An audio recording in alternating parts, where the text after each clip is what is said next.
Pessoal, quer conhecer um pouquinho da história do judô, a arte marcial mais praticada no mundo? Então acompanha comigo esse vídeo até o final.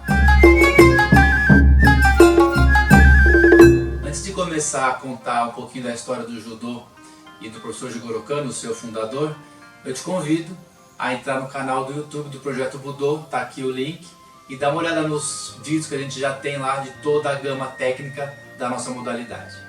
Bom, antes de mais nada, para quem não me conhece, meu nome é Vinícius Yershov, sou faixa preta quinto Dan, formado em História, Letras e Educação pela USP, e dentro do Judô, sou o fundador e o professor do Projeto Budô, uma academia de judô aqui de São Paulo, no bairro da Lapa, e em cima do tatame, entre as maiores conquistas, excetuando minhas amizades e meus alunos, estariam o certificado de eficiência técnica, conquistado na Kodokan, e até então algo inédito em todo o hemisfério sul ou nas Américas, tricampeonato mundial de kata e também o vice-campeonato mundial de Shiai de luta. Então a ideia desse vídeo é a gente falar um pouquinho sobre o professor Jigoro Kano.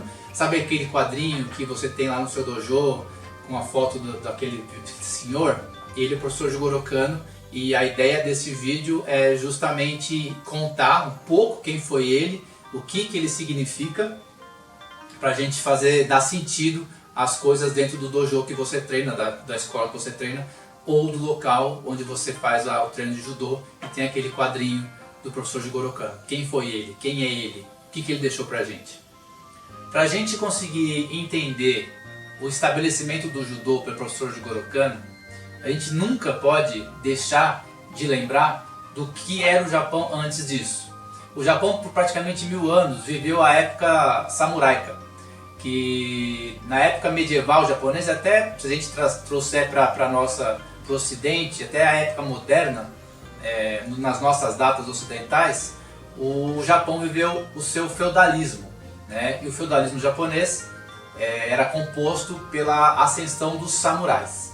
E o que eram os samurais? Os samurais eram guerreiros que nos últimos anos dessa época, eles participaram ativamente do governo japonês, sendo a força militar praticamente, e eles desenvolveram várias técnicas marciais para se defender tanto com a katana e com o wakizashi que eles portavam, quanto na luta corpo a corpo. A gente não consegue entender então o que é o judô sem essa herança marcial dos samurais.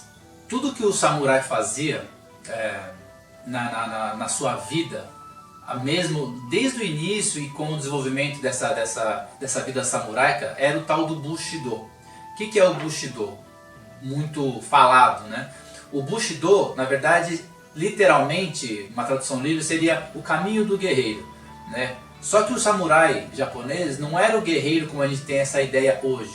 O samurai japonês, esse guerreiro samurai japonês, esse Bushido, tudo que ele fazia está envolvido no Bushido. Inclusive, por exemplo, escrita, ele treinava a escrita, caligrafia na verdade, cerimônia do chá, etiqueta, honra, conduta moral, não só a parte marcial, a parte de luta, mas toda essa gama de atitudes que ele tinha durante a sua vida. Então isso era o Bushido, é o caminho do guerreiro, mas nesse sentido mais amplo, né? Desde a parte de habilidade fina, quanto a parte de etiqueta, quanto uma cerimônia do chá, que era muito importante também na tradição japonesa, quanto a arte marcial, o tal do Jujutsu. Muito importante separar o Jujutsu do Jiu-Jitsu brasileiro, que são duas coisas completamente distintas, depois eu explico isso em outro vídeo. O Jujutsu, que era essa arte marcial praticada pelos samurais, existiam várias e várias ramificações.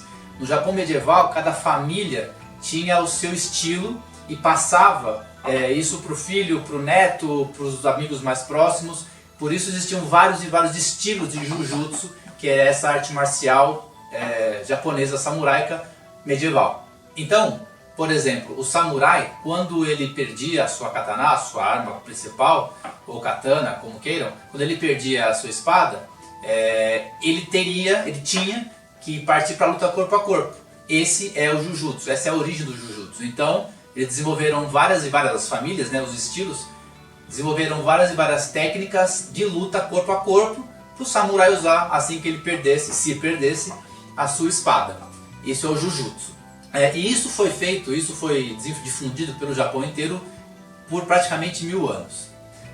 Então esse é o apanhado, essa é a origem da arte marcial japonesa desde a época medieval. Muito bem. Quando o Japão resolveu se modernizar, isso chama-se a Era Meiji, que está lá para o final do século XIX, as lideranças japonesas quiseram abrir o Japão para o mundo, porque o Japão era um país fechado, com as fronteiras praticamente fechadas, vivendo só dentro daquilo que eles acreditavam ser o melhor.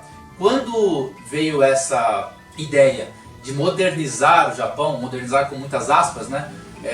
Modernizar os pensamentos, os costumes e tudo mais, que é no fim do século XIX, é o início da Era Meiji, tudo aquilo que era tido como antigo foi muito mal visto, inclusive os samurais. Então eles perderam toda a fama, toda a relevância que eles tiveram, foram perdendo gradativamente com essa mudança de pensamento, o início da Era Meiji. Então, toda aquela parte do Bushido, inclusive e principalmente a parte de luta, de arte marcial, ela caiu em desuso, porque a arte marcial ela foi feita para matar, né? Essa arte marcial antiga, desenvolvida pelos samurais, era uma questão de vida ou morte. O samurai saía de casa todos os dias pronto para morrer, porque se ele encontrasse um outro samurai no caminho e fosse desafiado, não aceitar o desafio era uma desonra, ele aceitava o desafio e isso custava a vida de alguém,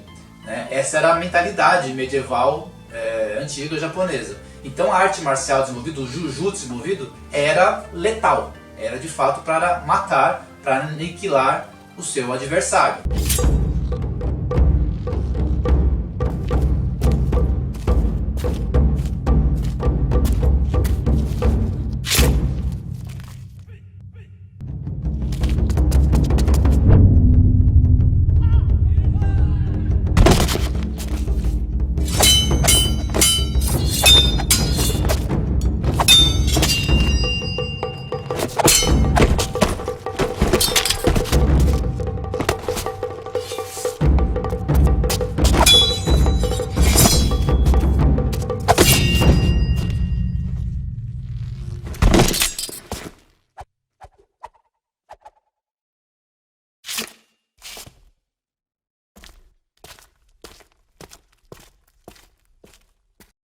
Essa é a origem marcial, da arte marcial antiga dos samurais.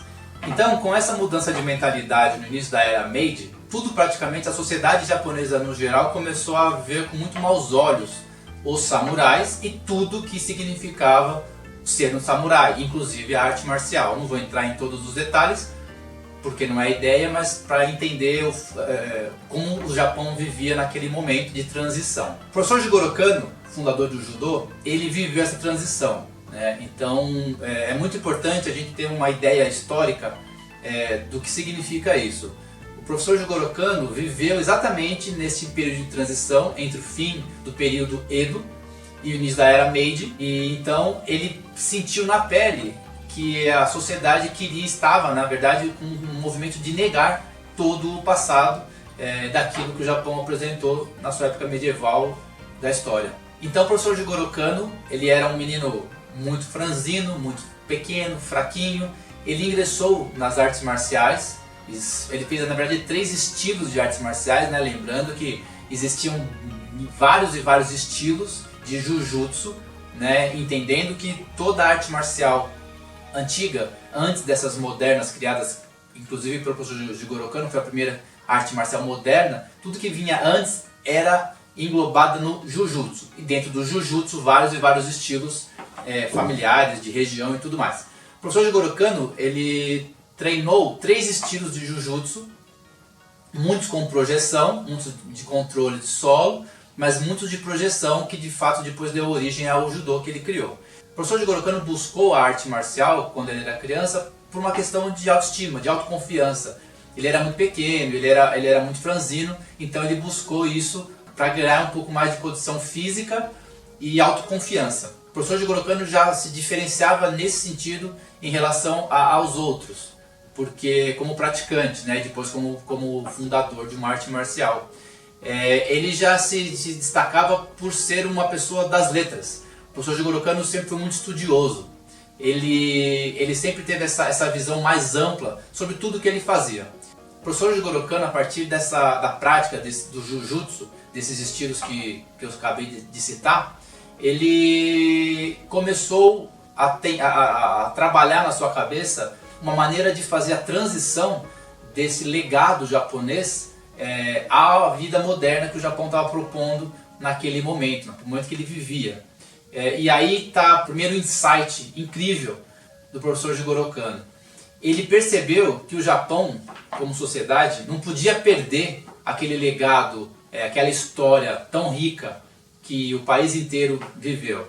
Porque ele vivia de fato um momento de ruptura total. E ele não tinha essa visão tão radical, achando que tudo tinha que ser negado, como era a cabeça de muita gente que vivia nessa época.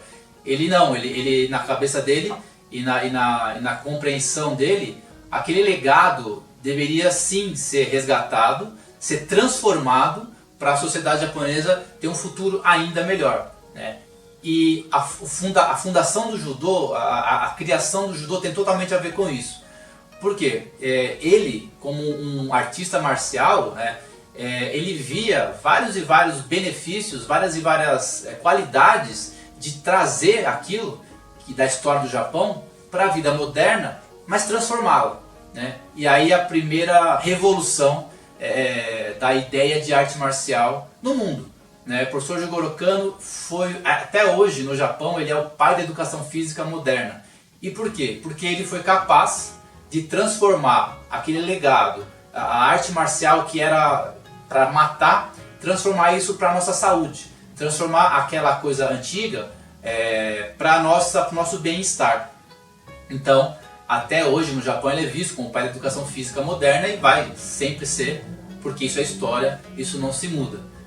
Então o professor Jigoro Kano começou a desenvolver dentro do Judo Kodokan, que ele criou em 1882, começou a promover, a transformar as técnicas mais lesivas, mais perigosas, ele cortou e começou a trabalhar uma arte marcial que trabalhasse principalmente o bem-estar, né, a segurança e a qualidade de vida. Outra característica interessantíssima do professor Jigoro Kano, ele era tão diferente, né, dos seus pares, nesse sentido de pensar globalmente, pensar amplamente, pensar lá na frente, que ele se interessava demais por tudo que era, né, marcial ou não marcial, mas ele era um estudioso e um curioso, né, como eu já disse anteriormente. Então ele era tão respeitado por essa parte que ele tinha na universidade, de ser professor de línguas, professor de letras, né, ele fez ciências sociais, ciências políticas, então assim, ele era respeitado por todos. O professor Jigoro Kano, além de inovar, além de revolucionar a ideia de arte marcial, transformando ela em algo bom, ele teve outro insight, porque aí foram vários, né, um atrás do outro. Ele foi a pessoa responsável a levar a arte marcial japonesa, aquele legado, para o mundo, né? Lembrando, né, o Japão era um país totalmente fechado, na época samuraica o Japão praticamente não tinha fronteiras abertas, e quando se propõe a abertura do país, modernizar o país, então o professor Jigoro Kano traz a arte marcial antiga, o Jujutsu antigo, transforma ele em algo moderno, algo bom à sociedade, e além disso, ele estimula essa nova roupagem do que ele chamou Judo Kodokan para o mundo, né? Ele visionário que era, ele transformou, ele buscou os melhores praticantes de judô que ele tinha e mandou para diversas partes do mundo para difundir o judô, para mostrar ao mundo a qualidade e as benesses do judô. Então, mais uma atitude visionária dele, já antecipando a globalização, né? Pensando em levar aquilo que ele imaginou para o mundo inteiro, com a finalidade clara de melhorar a sociedade, né? O professor Jigoro Kano fez uma fusão da parte técnica, da parte prática, com a parte filosófica. ele deixou isso muito claro para nós todos, que o judô o judô são 3 pilares muito importantes e fundamentais do que é o judô. O ju, que significa suavidade, o jitakyoei, que significa bem-estar e benefício mútuo, ou seja, tem que ser, para ser bom para mim também tem que ser bom a você, e o seiryoku zenyo, que aqui no Brasil a gente fala o máximo da eficiência com o mínimo esforço, mas a tradução mais aproximada, ideal, seria o melhor uso da energia. Então essas 3 máximas é o que fundamenta o judô. Então a ideia do professor Jigoro Kano, ao difundir o judô no mundo com os seus melhores alunos, na época, era transformar a sociedade como um todo, né? O professor Jigoro Kano nunca se preocupou, nunca tratou o judô, por exemplo, a parte de luta, como o final do judô. Muito pelo contrário, faz parte integrante do todo que é o judô. E infelizmente a gente tem muito pouco desenvolvimento da parte filosófica do judô, que é a parte mais rica e a parte que sustenta inclusive a parte técnica e a parte prática. O professor Jigoro Kano criou algo hoje elementar, mas que revolucionou na época, que era justamente a fusão do corpo e da mente, né? Tinha-se uma ideia que o judô, a arte marcial no geral, você fortalecia só o corpo, ou uma separação clara de quem ia para as letras, para a universidade, para estudar. E ele falou, não, isso não faz sentido. Só faz sentido ter um corpo são com uma mente sã, e vice-versa. Então o judô nada mais com a ideia dele, dessa fusão, desse equilíbrio entre treinar a mente e treinar o corpo. O professor Jigoro Kano tinha um magnetismo pessoal muito grande. Além da parte intelectual, que era muito apurada, ele trazia muita gente para ele. Ele convencia muita gente usando a ideia dele sobre essa transição de arte marcial. Isso ele começou a ter muitos adeptos, muita gente começou a se encantar com o Judô Kodokan que ele propôs, e o judô começou a ganhar muita vida e muita representatividade. A grande virada do judô para sair para deixar de ser um pequeno grupo de um estilo de arte marcial como eram todos os outros, para virar o judô que a gente tem hoje, foi num embate, num combate, era assim antigamente, da polícia, né, japonesa. A polícia militar japonesa ela tinha um professor de arte marcial que era o que o policial usava quando precisava. E o instrutor da polícia militar, ou o estilo que comandava a polícia, era de fato o estilo mais famoso e ganhava uma notoriedade enorme. E o professor Jigoro Kano entrou com seus alunos nessa disputa quando ela ocorreu. E nessa disputa a gente tem um dos primeiros heróis do judô, né, depois do professor Jigoro Kano, o Sugata Sanshiro, ou Shiro Saigo, também um ícone, né, do judô, da formação. E ele com o seu golpe, o Yamarashi, que é praticamente só dele, porque a gente diz que o Yamarashi existiu só durante o professor Sugata Sanshiro, porque depois dele ninguém consegue reproduzir como ele fazia. E ele ficou muito famoso com essa técnica. Depois a gente pode fazer um vídeo mostrando esse Yamarashi. Ele venceu todos os oponentes, teve um ou outro empate, mas o Judô Kodokan venceu a maioria dos seus combates. Então, a partir dessa disputa dentro da polícia, o judô foi eleito, né, como a arte marcial oficial da polícia japonesa. Aí ganhou uma notoriedade enorme, ganhou uma projeção enorme, e o Judô Kodokan se estabeleceu de uma maneira que não parou mais dentro do Japão e fora. Outra característica muito específica do professor Jigoro Kano. Ele pensou, como eu já disse anteriormente, em levar o judô para o mundo todo. Então ele pegou seus alunos mais habilidosos e de melhor trato e mandou para a Europa, para a América, veio até para o Brasil também, o Conde Como eu vou abordar sobre ele, para difundir a parte técnica e a parte filosófica do judô, pensando sempre em melhorar a sociedade, porque essa é a finalidade do judô, fazer pessoas melhores. O professor Jigoro Kano era tão visionário e importante para a gente entender o que a gente pratica ou quem tem curiosidade, que ele foi a primeira pessoa a a desenvolver duas coisas que a gente usa até hoje. O primeiro, o Judogi, uniforme de judô, né? O nome correto é Judogi, uniforme de judô. Quem faz karatê, karategi, uniforme de karatê. O nome kimono é difundido, muito difundido, mas não é o nome correto do uniforme do judô, né? O kimono seria a roupa japonesa comum. Todo mundo pode usar um kimono, todo mundo usa um kimono no Japão até hoje. As pessoas se vestem de kimono. Kimono é uma roupa sem especificidade de alguma coisa. O uniforme de judô é Judogi, né? Uniforme de judô. Ele criou, né, a ideia do Judogi, porque as pessoas não tinham como fazer esse tipo de treinamento, então ele teve duas. Primeiro, essa ideia de padronizar um uniforme para a prática do judô, né, que ele pensou. Outra coisa sensacional de visionário que ele era, ele já conhecendo essa diferença entre ocidentais e orientais, sabendo que nós ocidentais precisamos, né, ver a evolução mais rapidamente, diferente do oriental, ele, quando um dos alunos levou o Judô Kodokan para mostrar na Europa, criou-se depois a graduação, né, as faixas coloridas. Porque no Japão, em muitos lugares, até hoje, você é faixa branca, treina anos e pega e se candidata à faixa preta, vamos dizer assim. Você treina vários anos na branca e depois alcança a preta. Não são todos os lugares no Japão que existem faixas coloridas. Aqui nós temos várias coloridas, né? Então ele já pensou nessa diferença de característica, né, do ocidental para o oriental, mas sem perder a essência do judô.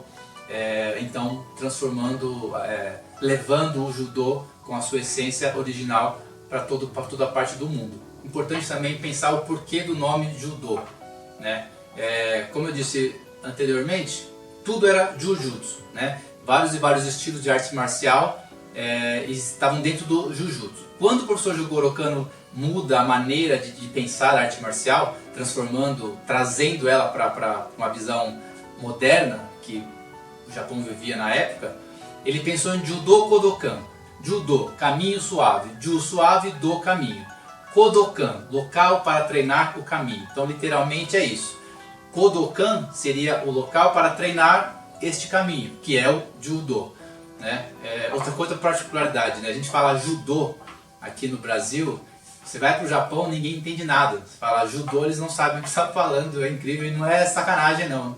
E não é má fé deles, de fato o som é muito diferente. Porque difícil traduzir, mas se a gente fosse usar uma tradução mais ao pé da letra em relação ao som, uma tradução mais sonora, se a gente fosse usar isso no Brasil, o mais perto do som japonês, a gente teria que escrever com D, J e U, né? Aí um judo seria o som, mais ou menos o som que eles usam no Japão, né? Mas quando a gente colocou um J e U, fica Ju, e é muito difícil o japonês entender judo quando a gente fala judo. Mas é uma característica importante, uma curiosidade: se forem ao Japão, falem judo, judogi, é mais fácil de entender. Dentro desse nome, dentro dessa nova nomenclatura, tá tudo o que significa o judô, né? Então a gente tem o do, do é caminho, doutrina, maneira de ver a vida. O judô, né, ou judô japonês, lembrando, né, daquela parte que é uma herança do Bushido. Então, como o professor Jigoro Kano não quis perder o legado, que de fato, mais do que isso, ele quis trazer as melhores coisas do Bushido. O judô também é um caminho, não do guerreiro, mas o caminho do judoca. Então, tudo está englobado nesse do, não é um estilo mais, né? Quando você tira os ryu significa estilo em japonês. O professor Jigoro Kano tirou isso, né? Ele pensou no do, que é um caminho, uma doutrina, uma maneira de ver a vida, uma maneira de viver, né? Essa é a herança do Bushido, transformada agora modernamente para o Judo, e depois veio o Karate Do, veio o Aikido, né? nessa mesma maneira de pensar as artes marciais modernas. Ele descobriu um professor de arte marcial, Gishin Funakoshi, que hoje chama-se Karate, mas era um outro nome, era Tedo, se eu não me engano. E ele conheceu esse professor Funakoshi, teve contato com ele. E o Karatê, só uma particularidade, o Karatê ele veio da ilha de Okinawa. E a ilha de Okinawa, até hoje, né, ela é vista com maus olhos pelo japonês do continente, da ilha maior. Né? Sempre existiu um certo preconceito com tudo que vem de Okinawa no Japão, principalmente na época antiga. E o Karatê se originou lá. Então o professor Funakoshi ele tinha uma resistência enorme de difundir aquilo que ele estava propondo, que hoje é o Karatê. E o professor Jigoro Kano teve contato com o professor Funakoshi e achou sensacional tudo que englobava o Karatê como luta. E usando a influência que ele tinha, que era enorme, ele conseguiu fazer com que o professor Funakoshi fizesse uma demonstração da arte marcial dele para o imperador. Né? E ele conseguiu isso, que era praticamente impossível. O professor Funakoshi fez a apresentação, foi muito bem recebida pela sociedade japonesa. E desde então o Karatê teve essa evolução, e aí também se espalhou para o mundo inteiro. Tanto que o professor Funakoshi ele deixou isso escrito. Ele fala ipsis literis, né? Ipsis literis significa que ele fala com essas palavras, que se não fosse o professor Jigoro Kano abrir essa porta, dar essa oportunidade, talvez o Karatê nunca teria saído da ilha de Okinawa. Né? Então, mais um exemplo, né, de ver como o professor Jigoro Kano era acima da média, era além do seu tempo, sem nenhum tipo de ego, né, porque estimulou uma arte marcial diferente da dele. Né? Então, mais uma passagem muito interessante da figura do professor Jigoro Kano e como ele era diferenciado em todos os sentidos. Com a ideia de levar o judô para o mundo inteiro, ele mandou alunos mais habilidosos, mais capazes de passar essa informação para a Europa, para a América e para o Brasil também. No Brasil, é importante a gente saber, porque é a nossa história, veio o professor Mitsuo Maeda, ou Conde Koma. Ele ficou no Pará, né?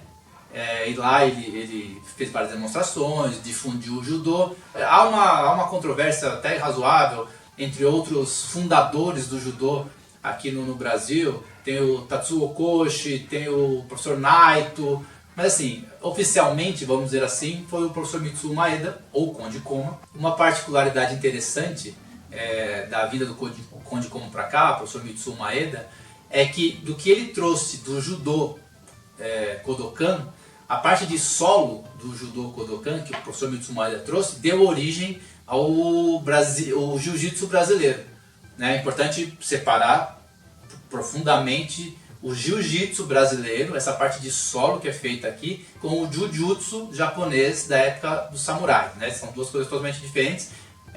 E a única ligação entre o jiu-jitsu antigo para o jiu-jitsu brasileiro, a única ligação é essa herança da parte de solo do judô, da onde nasceu o jiu-jitsu brasileiro. Né? O professor Gracie ele teve contato com o Conde Koma, desenvolveu a partir dessa parte técnica de solo do judô, desenvolveu toda essa gama que hoje é o jiu-jitsu brasileiro. Então a origem, muita gente acha que é polêmica, não tem polêmica nenhuma. A origem do jiu-jitsu brasileiro é essa herança da parte de solo do judô trazida ao Brasil pelo Mitsuo Maeda ou Conde Koma. Outra passagem interessante do professor Jigoro Kano, que é dele que a gente está falando, é que ele era uma sumidade no Japão, tinha uma característica ímpar, né? Algumas informações importantes sobre ele. Ele foi o primeiro membro japonês do Comitê Olímpico, do COI, né?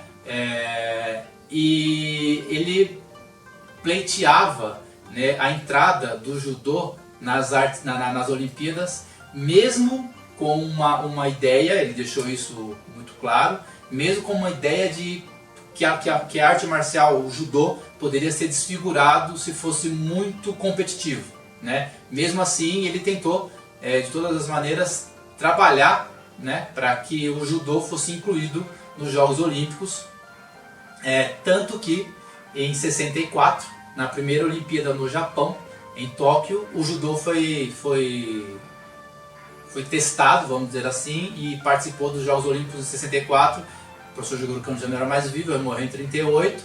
Ele não conseguiu ver uma coisa que ele sonhou lá atrás, né? Uma das coisas, mas em 64, nas Olimpíadas de Tóquio, o judô foi o esporte teste, né, vamos dizer assim, daqueles Jogos Olímpicos, e a partir da próxima, 72 em Munique, o judô já era um esporte olímpico e daí não parou mais. E outra característica para nós do Brasil, o judô, é o esporte olímpico que mais conquistou medalha para nós. Foram 22 medalhas no geral, não vou discriminar todas aqui, mas são 22 medalhas e é o esporte, se não me engano, junto com o atletismo, que mais tem medalhas olímpicas conquistadas para o Brasil.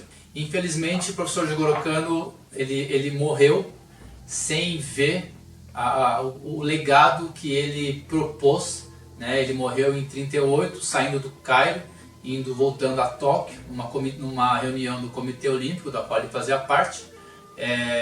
Foi o único japonês, o primeiro japonês a fazer parte do Comitê Olímpico, e ele morreu sem ver esse legado, né, do judô para o mundo inteiro, inclusive nos Jogos Olímpicos de 64, que foi realizado em Tóquio. Mas certamente o que ele pensou se concretizou, porque o judô hoje é a arte marcial mais difundida no mundo, já é uma estrutura, um fundamento dos Jogos Olímpicos, e mais do que nunca tem todo o espírito olímpico dentro da própria modalidade, né? Então certamente ele está feliz porque ele deixou esse legado para a gente. A nossa missão é manter isso com a sua essência preservada. Bom pessoal, é isso. Compartilhem com os amigos, compartilhem com os familiares, curtam e por favor deixem comentários aqui embaixo pedindo outros temas, um bate-papo, o que vocês acharem mais interessante que tem a ver com a nossa modalidade. Obrigado e até o próximo vídeo.